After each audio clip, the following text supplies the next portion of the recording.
Seja bem-vindo ao nosso canal do Podcast do Criador. Aproveite esse corte para ver um pouquinho do nosso bate-papo, da nossa conversa com o Padre Vitor que tivemos essa semana. Aproveite para se inscrever no nosso canal, ativa o sininho aí das notificações e deixa um like pra gente e compartilha esse corte para nos ajudar nesse projeto de evangelização. Tá chegando o casamento nosso. Que dia que vai ser, Gustavo, Dia seu 29, casamento? Padre. É? Dia 29 desse mês. Desse mês? Tá batendo na porta aí. Como é que está o coração? Tá tranquilo.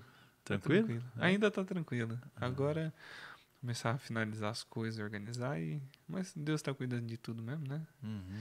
A gente já deu o barco na mão dele, então ele que guia do jeito que ele quiser. Sim. Você lembra que todos os sacramentos, cada um dos 7 sacramentos, nos transmite uma graça eficaz no ato do sacramento. Então, eu não posso me aproximar de um sacramento e depois de tê-lo realizado, me perguntar, será que a graça aconteceu? A graça sempre acontece. Então, lembre-se que o que vocês vão receber no dia 29, né? Tá pertinho. Sim. O que vocês vão receber nesse dia, o sacramento, vai mudar a história de vocês. Né? É uma graça que você recebe. E qual é a graça do sacramento do matrimônio? Graça de vocês, que Deus concede vocês viverem justamente isso que estão abraçando. Né? A entrega mútua um do outro, o recebimento mútuo e total. Né? Então, a graça para viver essa união, aceitar e receber um ao outro, e também da procriação, se assim for o desejo de Deus. Então, tudo aquilo, a força para viver tudo aquilo que o casamento é chamado, a fidelidade. Sim. Né? Às vezes a galerinha não quer casar na igreja porque fica com medo e tal, e se esquece que você recebe não a bênção qualquer, você recebe a bênção do sacramento. Né? Então, poxa, a graça para ser fiel no casamento, né? Para você conviver com a outra pessoa, com as diferenças diferenças de pensamento, de opinião. Isso eu acho de que é o agir. mais difícil, realmente. Então lembre-se que vocês vão receber ali toda a emoção, né? Tá ali um olhando pro outro, ali eu te recebo e tal. Mas lembre-se que vocês vão receber uma graça que vai mudar a história de vocês. É por isso que a igreja leva tão a sério e diz que o que Deus uniu, o homem não separe. Você tem uma missão importante agora, Gustavo, você e a Rose, porque o casamento está tão em descrédito hoje em dia, né, gente? Pessoal, a juventude não quer casar, ou se casa, já casa pensando em separação. E quando um casal jovem, né, assume esse compromisso do casamento, é um baita de um testemunho e até um tapa na cara de muita gente que coloca o casamento em descrédito hoje.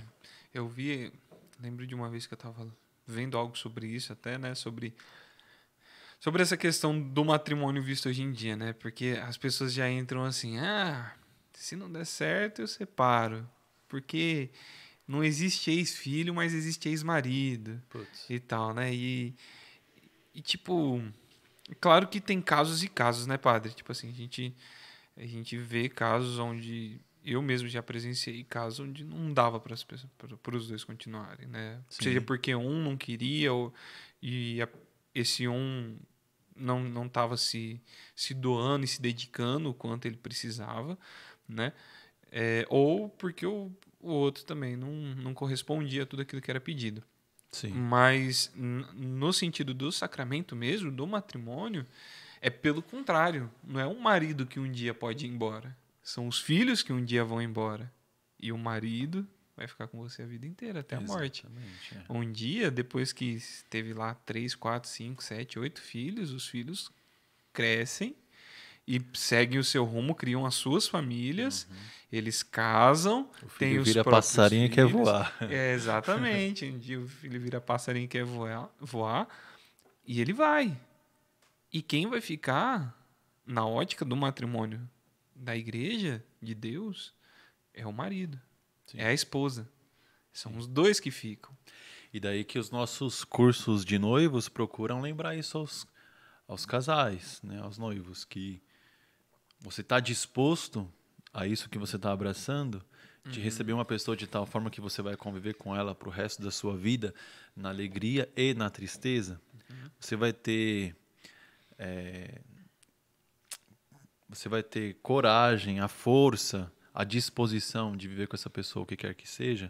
Por exemplo, sei lá, claro, as alegrias, os filhos, mas também os dias difíceis. Não sei quantos casais aí não se casaram e depois a doença cometeu uma das partes e dependeu totalmente do outro para lhe ajudar. Então, não é uma missão difícil, não é uma missão fácil. Mas não existe vocação fácil, né, Gustavo? Tem um influenciador no Instagram que eu sigo, que eu vejo bastante coisa dele, que chama Ícaro de Carvalho. E aí vira e mexe, né? O cara é fera em questão de grana, marketing digital, tal. Posta, o cara já ganhou muito dinheiro, né? Pra poder sustentar a família dele e dar um bom sentido pra família dele. Ele é muito católico, muito católico. E aí, vira e mexe, as pessoas perguntam por conta de herança, de dinheiro, não sei o quê. E falam assim, mas o casamento de vocês foi com comunhão parcial, total de bens, ou com separação total de bens, cada um tem o seu. Ele falou, não importa. Aí, tipo assim, as pessoas falam, o que você prefere, casar com comunhão parcial ou comunhão total? Ele falou, pra mim não importa, aqui não vai ter separação. Ou seja, não importa se eu casei com comunhão parcial ou total, não vai ter separação. Então, isso não importa pra mim. Então, tipo assim... É já a partir da ótica que não há um plano B. Exatamente. Ele casou e não há um plano B. Esse é o único plano. Eu ouvi isso durante a minha formação no seminário, né? Num retiro. Aí o pregador falou, não tenhamos um plano B. Né? E acho que isso vale para toda vocação. Né? Você já casar pensando em descasar. Né? É claro que o ser humano do século XXI, da era moderna, aí, procura viver com segurança. Sim. Então, acho que isso já é praticamente nosso DNA, querer um plano B, querer estabilidade numa cidade como a gente vive em São Paulo, que as condições de vida não são fáceis, então a gente procura sim estabilidade, procura garantir o amanhã, mas em se tratando daquilo que Deus nos confia, a gente tem que se lançar também, né? Sim. Não dá pra gente querer ter esse domínio de tudo da nossa vida, achar que a gente pode controlar tudo. Veio a pandemia aí, para nos mostrar que, infelizmente, a gente não tem o controle de tudo, né? A gente faz o que pode, faz muita coisa com aquilo que Deus nos confiou, mas nós, ainda assim, somos pequenos. Então, não queiramos controlar tudo.